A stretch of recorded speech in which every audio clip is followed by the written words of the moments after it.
Assalamualaikum warahmatullahi wabarakatuh. Di sini saya Pipi Rahayu dengan NIM F10511911022 dari Pendidikan Fisika Universitas Tanjung Pura. Nah, di sini saya akan menjelaskan mengenai materi statistik Fermi-Dirac. Nah, statistik Fermi-Dirac ini membahas suatu partikel, yaitu partikel kuantum, yang disebut juga dengan fermion. Nah, apa itu fermion? Fermion itu merupakan partikel yang spinnya kelipatan ganjil dari habar, atau habar per 2. Fermion ini mengikuti statistik Fermi-Dirac. Selanjutnya yaitu fermion itu memenuhi prinsip dari larangan Pauli. Dan juga fermion ini merupakan partikel yang mengalami interaksi. Fermion ini terbagi lagi menjadi dua, yaitu lepton dan juga quark. Pada lepton, ini terdapat perbedaan antara lepton dan quark, yaitu lepton tidak mengalami interaksi yang kuat, sedangkan quark mengalami interaksi yang kuat. Nah, kita paham dan kita setuju bahwa atom merupakan unsur yang terkecil. Namun, pemahaman seperti ini merupakan pemahaman yang keliru mengenai atom ini. Nah, kita ketahui bahwa atom ini tersusun lagi dari beberapa unsur, yaitu seperti elektron dan juga inti atom. Nah, pada inti atom ini tersusun lagi dari beberapa unsur, yaitu berupa proton dan juga neutron. Nah, gabungan antara proton dan neutron ini membentuk inti atom. Nah, gabungan inilah yang disebut juga dengan quark. Jadi, quark ini tidak pernah ditemukan dalam keadaan sendirian, yaitu selalu dalam keadaan kombinasi. Contohnya seperti proton dan juga neutron itu. Selanjutnya, sifat fisis dari fermion. Untuk mengetahui sifat fisis fermion, ini kita harus mengetahui bagaimana cara penyusunan sistem pada tingkat-tingkat energi yang ada. Nah, yang pertama yaitu berlaku untuk partikel kuantum yang mempunyai spin atau spin kelipatan ganjil dari habar. Contohnya yaitu elektron, proton, dan neutron, dan masih banyak yang lainnya. Dan yang kedua yaitu fermion termasuk partikel yang tidak bisa dibedakan. Dan yang ketiga yaitu fermion mengikuti aturan distribusi memenuhi prinsip ekskulasi Pauli. Nah, prinsip ekskulasi Pauli ini menyatakan bahwa suatu keadaan energi itu tidak boleh diisi oleh dua partikel. Jadi, untuk satu energi hanya boleh diisi oleh satu partikel saja. Selanjutnya yaitu energi sistem, yaitu discrete atau tertentu. Selanjutnya yang kelima yaitu suatu tingkat energi hanya boleh diisi oleh satu fermion atau kosong. Jadi, sifat yang kelima ini sesuai dengan aturan prinsip ekskulasi Pauli. Dan yang kelima, cara menghitung penyusunan sistem itu membagi tingkat-tingkat energi menjadi atau dalam keadaan energi M kelompok. Nah, di sini terdapat tabel, yaitu misalnya untuk kelompok 1, jumlah keadaannya yaitu G1 dan energinya E1 dan jumlah sistemnya yaitu N1. Hingga kelompok ke M ini jumlah keadaan juga Gm, energinya yaitu Em dan jumlah sistemnya ini Nm. Jadi, jika kita totalkan semuanya yaitu jumlah total sistem dalam assembly ini adalah menggunakan N sama dengan sigma Ns. Sedangkan untuk mengetahui total energi assembly, kita dapat menggunakan U sama dengan sigma dari Ns dikali dengan Es, di mana Es ini merupakan energi. Nah, selanjutnya yaitu bagaimana cara menyusun fermion dalam tingkatan energi. Nah, di sini kita menganalogikan tingkatan energi dan juga partikel ini seperti kursi dan juga bola. Nah, kursi ini menganalogikan sebagai tingkatan energi dan juga bola itu menganalogikan sebagai partikel fermion. Nah, misalnya di sini kita meninjau kelompok 1, yaitu di mana di sini kelompok 1 atau penyusun 1 ini tersusun dari beberapa bola, yaitu di sini ada 4 bola dan juga 6 kursi. Jadi, di sini bola hanya boleh menduduki atau menempati kursi dengan satu partikel saja atau satu fermion saja. Jadi, di sini jumlah total kursi adalah G1 dan jumlah bola adalah N1.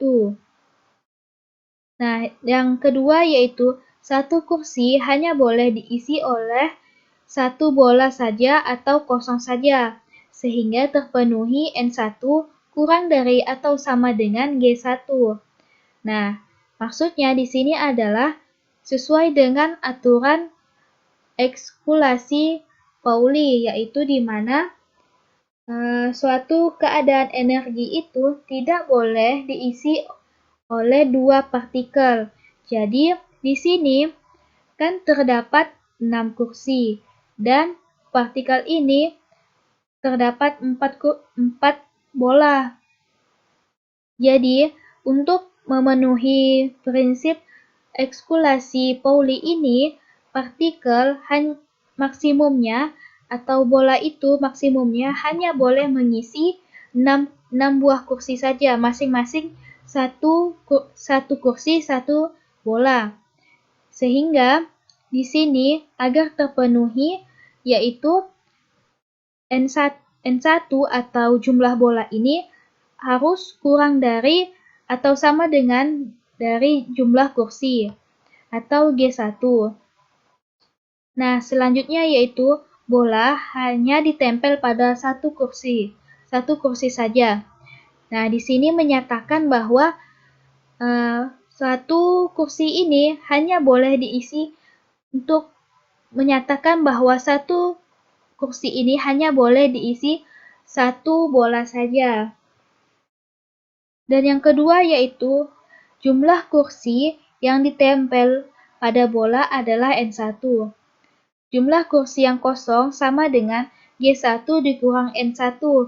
Jadi, untuk mengetahui jumlah kursi yang kosong, yaitu dengan mengurangkan antara total atau jumlah dari semua kursi dikurangi dengan jumlah bola.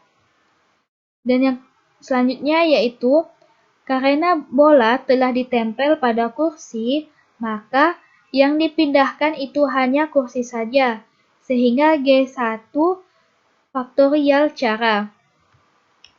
Nah, jadi karena bola ini telah ditempelkan pada kursi, jadi untuk menyusun seberapa banyak penyusunan partikel ataupun bola ini, hanya yang dipindahkan itu kursinya saja, sehingga untuk mengetahui berapa banyak cara untuk penyusunan kursi ini dapat kita cari menggunakan G1 faktorial. Selanjutnya yaitu karena adanya G1 dikurang N1 kursi kosong, dan N1 kursi yang telah ditempelkan, maka G1 faktorial cara ini harus dibagi lagi dengan G1 dikurang N1 faktorial dan juga N1 faktorial.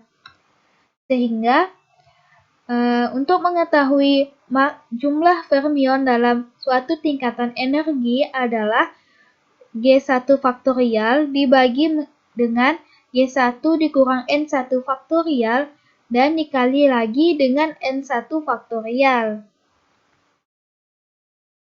Nah, hal ini juga berlaku untuk kelompok 2 dan kelompok 3 dan seterusnya. Sehingga jumlah total penyusunan sistem dalam keadaan energi assembly fermion didapat dengan memfaktorkan G1 faktorial dibagi dengan G1 dikurang N1 faktorial dan N1 faktorial hingga Gm faktorial dibagi Gm dikurang Nm faktorial dan juga dikali dengan Nm faktorial sehingga didapat perkalian Gs faktorial dibagi dengan Gs dikurang Ns faktorial dikali Ns faktorial sehingga kita dapat bahwa W itu sama dengan Gs faktorial dibagi dengan Gs dikurang Ns faktorial dikali dengan Ns faktorial. Nah, selanjutnya yaitu konfigurasi dengan probabilitas maksimum. Nah, konfigurasi ini yang dibentuk oleh sistem-sistem dalam assembly fermion yang menghasilkan besaran makroskopik dalam konfigurasi dengan probabilitas yang maksimum. Jadi, di sini assembly yang ditinjau yaitu assembly fermion yang terisolasi, sehingga tidak terjadi pertukaran partikel dan juga energi antara assembly dengan lingkungan. Mengapa mengambil assembly fermion yang terisolasi? Karena di sini kita membatasi mengenai pertukaran partikel dan juga energi yang bertukar dengan lingkungan. Sehingga di sini kita mengambil batasan yaitu assembly fermion yang tidak terisolasi. Sehingga tidak ada perubahan jumlah sistem, sehingga N ini bernilai konstan. Jadi delta N ini sama juga dengan sigma dari delta Ns. Sedangkan untuk tidak ada perubahan energi, jadi perubahan energinya itu tidak ada, maka U-nya itu bernilai konstan. Sehingga untuk mengetahui U konstan ini yaitu dengan delta U sama dengan sigma dari ES dikali dengan delta NS. Kemudian kita dapat mencari nilai ln N yaitu dengan ln N sama dengan ln perkalian antara Gs faktorial per Gs dikurang Ns faktorial dan Ns faktorial. Sehingga kita uraikan lagi, yaitu ln W sama dengan ln G1 faktorial per G1 dikurang N1 faktorial dikali dengan N1 faktorial. Hingga, yaitu Gm faktorial per Gm dikurang Nm faktorial dikali dengan Nm faktorial. Sehingga kita distribusikan ln-nya yaitu menjadi ln G1 faktorial per G1 dikurang N1 faktorial dan N1 faktorial hingga ln Gm faktorial per Gm dikurang Nm faktorial dikali dengan Nm faktorial. Sehingga ln W didapat yaitu sigma dari ln Gs faktorial per Gs dikurang Ns faktorial dikali dengan Ns faktorial. Sehingga ln W itu merupakan sigma dari ln Gs faktorial dikurang dengan ln Gs dikurang Ns faktorial dan ln Ns faktorial. Nah, dengan menggunakan pendekatan Stirling yaitu merupakan pendekatan deret. Kemudian di sini dengan pendekatan Stirling diketahui bahwa suku 1 yaitu ln Gs faktorial sama dengan Gs ln Gs dikurang dengan Gs. Dan untuk yang suku yang kedua, ln Gs dikurang Ns faktorial itu sama dengan GS dikurang NS, ln GS dikurang NS dikurang lagi dengan GS dikurang NS. Dan untuk yang suku yang ketiga, yaitu ln NS faktorial, itu sama dengan NS ln NS dikurang NS. Sehingga kita dapat mensubstitusikan suku-suku ini ke persamaan ln W yang telah kita cari sebelumnya, yaitu ln W itu sama dengan sigma GS ln GS dikurang GS dikurang dengan GS dikurang NS dikalikan dengan ln GS dikurang NS dikurang GS dikurang NS dikurang NS ln NS dikurang NS. Sehingga di sini dapat kita uraikan dan dapat ln W itu sama dengan sigma GS ln GS dikurang GS dikurang NS ln GS dikurang NS dan dikurang dengan NS ln NS. Oleh karena itu, kita dapat mencari ln W yang maksimum, yaitu dengan untuk mencari ln W maksimum, maka persamaan ln W itu diperoleh dengan mendiferensialkan terhadap NS, sehingga didapat do ln W per do NS itu sama dengan sigma M, yaitu sama dengan sigma ln GS dikurang NS per NS do NS. Nah, di sini karena assembly yang ditinjau itu berupa assembly yang terisolasi, maka syarat batasnya adalah energi dan jumlah partikel dalam assembly yang konstan. Maka dengan bantuan pengali Lagrange diperoleh bahwa delta ln W itu ditambah dengan alfa delta N ditambah beta ln U itu sama dengan 0. Maka diperoleh ini yaitu sigma M ln GS dikurang NS dibagi NS delta NS ditambah alfa sigma delta NS ditambah beta sigma ES dikali dengan delta NS sama dengan 0.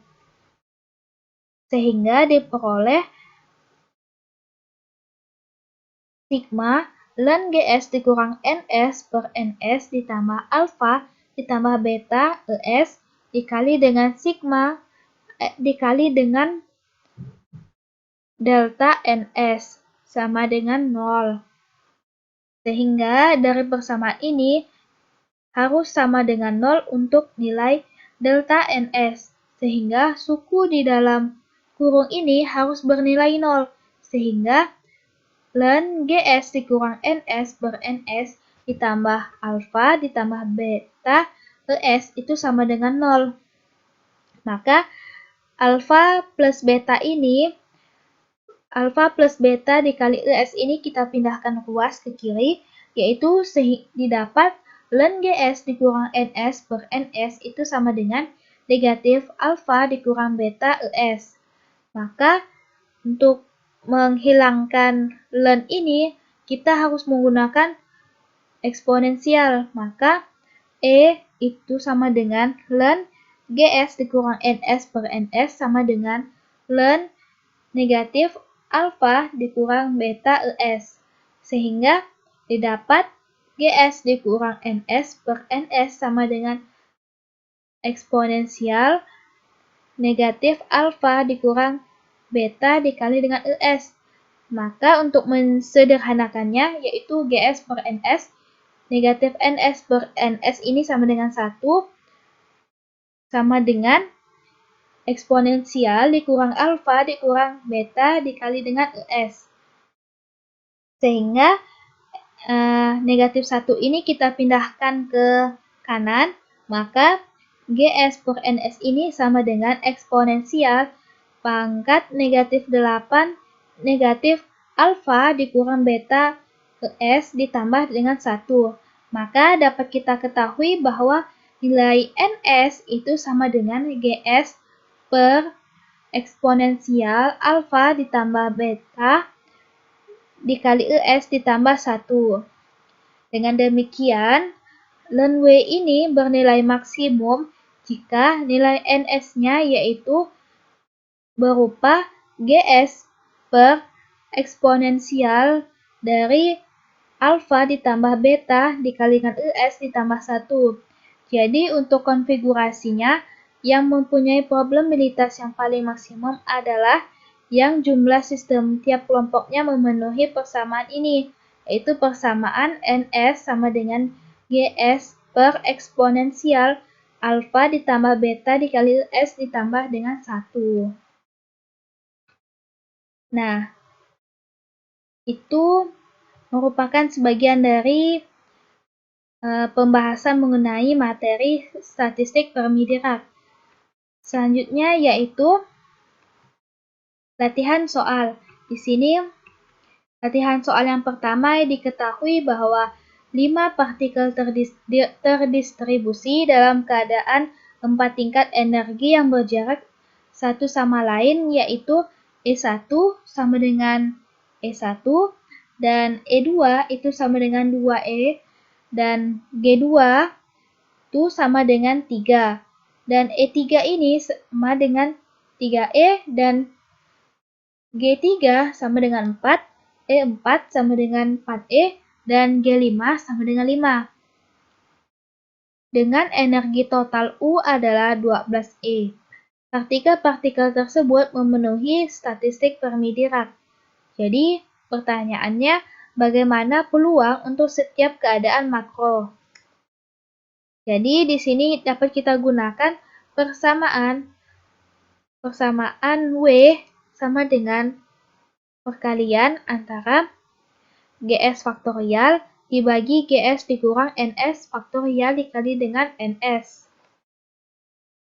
Maka di sini dapat kita cari untuk W1 itu sama dengan 2 faktorial dikurang 2 faktorial per 0 faktorial dikurang 2 dikurang 0 faktorial dikali dengan 3 faktorial dibagi 3 faktorial dibagi dengan 3 dikurang 3 faktorial hingga 5 faktorial per 0 faktorial dibagi dengan 5 dikurang 0 faktorial sehingga didapat 2 faktorial per 0 faktorial dibagi 2 dikurang 0 faktorial itu sama dengan 1 dan 3 faktorial per 3 faktorial dikali dengan 3 dikurang 3 faktorial ini sama dengan 1 juga dan 4 faktorial per 2 faktorial dikali dengan 4 dikurang 2 faktorial ini bernilai 6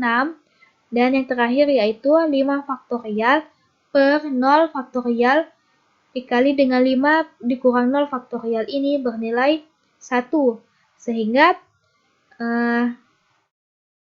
keadaan atau peluang untuk di keadaan W1 ini yaitu bernilai 6. Nah, bagaimana untuk yang W yang kedua? Jadi, W yang kedua ini perhitungannya hampir sama dengan W1, yaitu dengan mengkalikan antara GS per GS dikurang NS faktorial dikalikan dengan NS faktorial. Jadi, kita masukkan untuk GS yang pertama yaitu 2 faktorial per 1 faktorial dikali dengan 2 dikurang 1 faktorial yang nilainya yaitu 2 dan 3 faktorial per 1 faktorial dikalikan dengan 3 dikurang 3 faktorial itu nilai faktorial ini yaitu 3 dan juga 4 faktorial per 3 faktorial dikali dengan 4 dikurang 3 faktorial yaitu bernilai 4 dan yang terakhir yaitu 5 dibagi 0 faktorial dikali dengan 5 dikurang 0 faktorial itu bernilai 1 sehingga totalnya yaitu 2 dikali 3 dikali 4 dikali 1 sama dengan 24 Dan yang W3, W4, sampai W5 itu sama menggunakan rumus yang sama dalam pengerjaannya, sehingga didapatkan hasil akhirnya yaitu 2 dikali 3 dikali 4 dikali 5 sama dengan 120. Sehingga untuk W untuk yang ketiga yaitu 120 dan W yang keempat yaitu 300 yaitu 30 dan W yang kelima yaitu 30. Jadi partikel-partikel ini yang memenuhi statistik Fermi-Dirac untuk peluang di dalam keadaan untuk setiap keadaan makro yaitu W1 sama dengan 6, W2 sama dengan 24, dan W3 itu sama dengan 120, dan W4 ini sama dengan 30, dan juga W5 sama dengan 30. Selanjutnya yaitu latihan soal yang kedua. Di sini diketahui 6 partikel tidak terbedakan menjadi statistik Fermi-Dirac. Terdistribusi dalam 5 tingkat energi, yaitu EJ sama dengan EJ dikurang 1E, dan J itu sama dengan 1, 2, 3, 4, dan 5. Setiap tingkat energi memiliki derajat degenerasi Gj sama dengan 3. Energi total sistem adalah P sama dengan 6E. Tentukan peluang termodinamika untuk tiap-tiap. Jadi, untuk menjawab pertanyaan untuk yang soal nomor 2, kita dapat menggunakan rumus W sama dengan pengali GI faktorial per NI faktorial dikali dengan GI dikurang NI faktorial.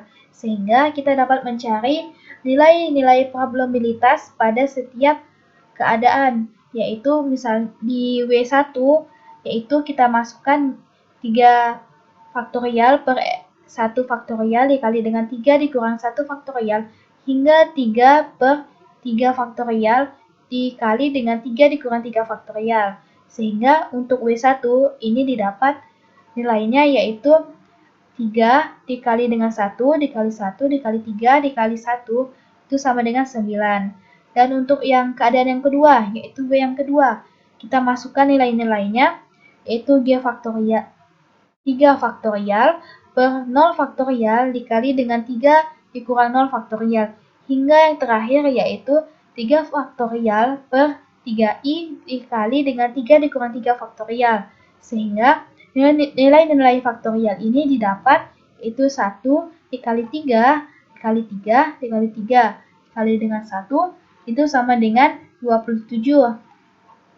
Dan yang keadaan ketiga itu sama juga pengerjaannya dengan W1 dengan W2.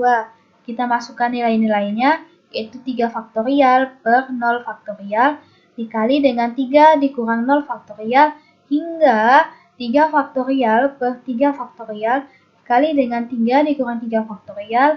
Itu nilai akhirnya yaitu 1 dikali dengan 1 dikali 3 dikali 3 dikali 1 sama dengan 9. Dan untuk yang W4 dan keadaan 4 itu sama dengan 3 faktorial per 0 faktorial dikalikan dengan 3 dikurang 0 faktorial dikali dengan 3 faktorial hingga 3 faktorial per 2 faktorial dikali dengan 3 dikurang 3 faktorial itu sama dengan 1 dikali 1 dikali 3 dikali 3 dikali 3 hingga nilai akhirnya yaitu 27. Dan untuk keadaan 5 yaitu kita masukkan nilai-nilainya itu sama juga dengan pengerjaannya di W1, W2, W3, dan W4 itu sama dengan 3 faktorial dikurang 0 faktorial dikalikan dengan 3 dikurang 0 faktorial hingga yang terakhir yaitu 3 faktorial dibagi dengan 3 faktorial dikali 3 dikurang 3 faktorial. Sehingga nilai-nilai faktorial di W5 ini yaitu 1 dikali 1 dikali 1 dikali 1 dikali 1. Sehingga nilainya yaitu 1. Jadi, peluang termodinamika untuk tiap-tiap keadaan makro yaitu W1 sama dengan 9, W2 sama dengan 27, dan W3 sama dengan 9, W4 sama dengan 27, dan W5 itu sama dengan 1. Jadi, nilai totalnya yaitu sigma sama dengan EK. Sigma itu sama dengan sigma dari WK atau W total dari peluang-peluang termodinamika yang makro. Jadi, sigma sama dengan 9 ditambah 27 ditambah 9 ditambah 27 ditambah 1 sama dengan 73. Jadi, totalnya yaitu total peluang dari tiap-tiap keadaan makro yaitu 73. Selanjutnya yaitu soalan yang nomor 3. Nah, di sini diketahui 5 buah partikel terdistribusi dalam keadaan dengan 4 tingkatan energi yang berjarak energi sama satu sama lain. Di mana E1 ini bernilai E, G1 sama dengan 2, E2 sama dengan 2E, G2 sama dengan 3, E3 sama dengan 3E, dan G3 sama dengan 4, dan yang terakhir yaitu E4 sama dengan 4E, dan G4 itu sama dengan 5. Dengan energi total U adalah 12E. Partikel-partikel ini memenuhi statistik Fermi-Dirac. Bagaimana peluang untuk setiap keadaan makro? Jadi untuk menjawabnya, kita bisa dengan menggunakan peluang termodinamika masing-masing keadaan makro, yaitu dengan mengalihkan W sama dengan mengalih GI faktorial per GI dikurang NI faktorial dikali dengan N faktorial, di mana kita ketahui dan kita ingat bahwa GI itu harus lebih besar sama dengan dari NI. Maka kita masukkan semua nilai-nilai yang telah diketahui di soal pada rumus W pengali GI faktorial per GI dikurang NI faktorial dikali dengan NI faktorial. Maka W1 atau keadaan 1 itu sama dengan 2 faktorial per 2 dikurang 0 faktorial dikali 0 faktorial. Hingga kita masukkan nilainya yaitu 5 faktorial per 5 dikurang 0 faktorial dikali 0 faktorial. Sehingga nilai faktorial pada W1 ini sama dengan 1 dikali 1 dikali 6 dikali 1 sama dengan 6. Dan untuk yang keadaan 2 dan W2 itu sama juga pengerjaannya dengan W1. Kita masukkan nilai-nilainya yaitu 2 faktorial per 2 dikurang 1 faktorial dikali dengan 1 faktorial.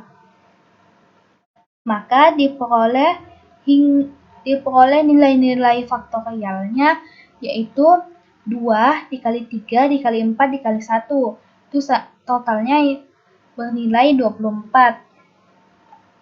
Kemudian di W3 itu sama juga, yaitu langsung dimasukkan nilai-nilainya yaitu 2 faktorial per 2 dikurang 1 faktorial dikali 1 faktorial hingga 5 faktorial per 5 dikurang 1 faktorial dikali dengan 1 faktorial. Sehingga nilai-nilai faktorial ini diperoleh 2 dikali 3 dikali 4 dikali 5. Sehingga nilainya yaitu 120. Dan pada keadaan 4 yaitu W4 itu sama pengerjaannya dengan sebelumnya, yaitu kita masukkan nilainya dengan 2 faktorial per 2 dikurang 2 faktorial dikali dengan 2 faktorial hingga 5 faktorial per 5 dikurang 1 faktorial dikali dengan 1 faktorial. Dan diperoleh nilai-nilai di setiap faktorial ini yaitu 1 dikali dengan 1 dikali 6 dikali 5 sama dengan 30. Dan W5 ini juga sama, yaitu 5 dengan memasukkan nilai 2 faktorial per 2 dikurang 2 faktorial dikali dengan 2 faktorial hingga 5 faktorial per 5 dikurang 2 faktorial dikali 2 faktorial itu sama dengan 1 dikali 3 dikali 1 dikali 10 sama dengan 30. Jadi total peluang untuk setiap keadaan makro yaitu W1 sama dengan 6, W2 sama dengan 24, dan W3 sama dengan 120, dan W4 dan W5 itu sama-sama bernilai 30. Sekian dari apa yang dapat telah saya sampaikan. Saya ucapkan terima kasih dan semoga dari video ini dapat bermanfaat. Saya ucapkan terima kasih. Wassalamualaikum warahmatullahi wabarakatuh.